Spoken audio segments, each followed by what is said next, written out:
Holiday ఇస్తే చాలు ఇంట్లో అమ్మ చేసిన వంటలు తిని పడుకోవడం తప్ప ఇంకేం చెయ్యం కదా. రోజు అమ్మ చేస్తుంది, నేను కూడా ఏమైనా చేద్దాము, మనకు చేసే అంత పెద్ద పని ఏం లేదు కదా అని చెప్పి ఈరోజు నేను వంట చేయాలని చెప్పి రంగంలోకి దిగా. రెసిపీ ఏంటంటే పొటాటో ట్విస్టర్.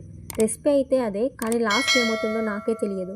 సర్లే ఏదో ఒకటి ట్రై చేయాలని చెప్పి స్టార్ట్ చేశా. రెసిపీకి కావాల్సిన ఇంగ్రీడియంట్స్ అని డిస్ప్లే చేస్తున్నా. Potatoes, besan, rice flour, spices and water, oil for frying. Preparation start చేద్దాం.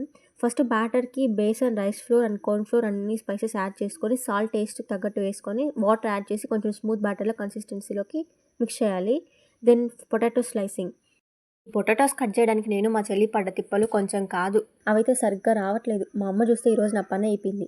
ఊరికే వండుకోకుండా ఓవర్ యాక్షన్ చేస్తా, నేను వంట చేస్తా అని చెప్పి వచ్చాను. ఇప్పుడేమి ఇవి అస్సలు రావట్లేదు. ఈ రోజు ఉంది మా అమ్మ చేతిలో నాకు. ఊరికే ఉంటానా, ఊరికే ఉంటే ఊరా పేరా అన్నట్లుంది. ఇవి చూస్తుంటే నా ఫ్యూచర్ కనిపిస్తుంది. ఏమవుతుందో ఏమో మా అమ్మ చూసిందంటే. ఎలాగో స్పైరల్గా రావట్లేదు కదా అని చెప్పి బజ్జీ కోసమైనా కట్ చేసేద్దామని చెప్పి అన్నీ కట్ చేసి పక్కన పెట్టేశాను. ఇది చూస్తే మా చెల్లి వచ్చింది, నేను చేస్తా అని చెప్పి. సర్లే ఆనందాన్ని ఎవరు కోరుకోరు, కానీ ఇంత మూల్యానికి సర్లే చేస్తే చెయ్యి, నాతో పాటు నీ కూడా తిట్లు పడతాయిలే అని చెప్పి మా చెల్లి దగ్గర చేయించి ఆ మహాతల్లి ఇట్లా చేసి పెట్టేసింది.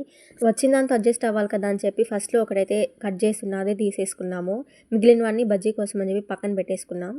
పొటాటో బజ్జీకి అయితే కొంచెం పొటాటోస్ అన్ని ఫ్లాట్గా సర్కిల్ షేప్లో కట్ చేస్తే బాగుంటుందని చెప్పి అలా చేస్తున్నా. ఫ్రై చేయడానికైతే ఆయిల్ని హీట్ చేస్తున్నాం. కట్ చేసిన పొటాటోస్ అన్నీ బ్యాటర్లో మిక్స్ చేసి ఆయిల్లో ఫ్రై చేయాలి కదా. నెక్స్ట్ అవన్నీ తీసుకొని ఆయిల్లో వేసాను. కార్న్ఫ్లోర్ ఏంటో మొత్తం అతుక్కుపోతుంది, కింద మొత్తం పడిపోయి.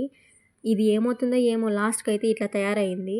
ఏదైతే ఏమైంది, తినాల్సింది నేనే కదా. నేను తినుకుంటే మా అమ్మ వేసేస్తుంది, చేసినావు కదా నువ్వే తినని చెప్పేసి. ఏదో ఒకట్లే చేసి పెట్టేసిన. సేమ్ మిగిలిన పొటాటోస్ అన్నీ బ్యాటర్లో యాడ్ చేసి మిక్స్ చేయడమే. మంచిగా కుక్ చేసిన తర్వాత తీయడమే. ఫైనల్గా రెసిపీ ఏమో ఇలా తయారైంది. ఎలా ఉంటుంది ఏమో, తింటే ఏమవుతుంది అని భయం వేస్తుంది. నేనేం చేసి పెట్టినా సరే బాగాలేదు అనుకుంటా తినేది మా తాతయ్య, మా నాన్న ఇద్దరు మాత్రమే.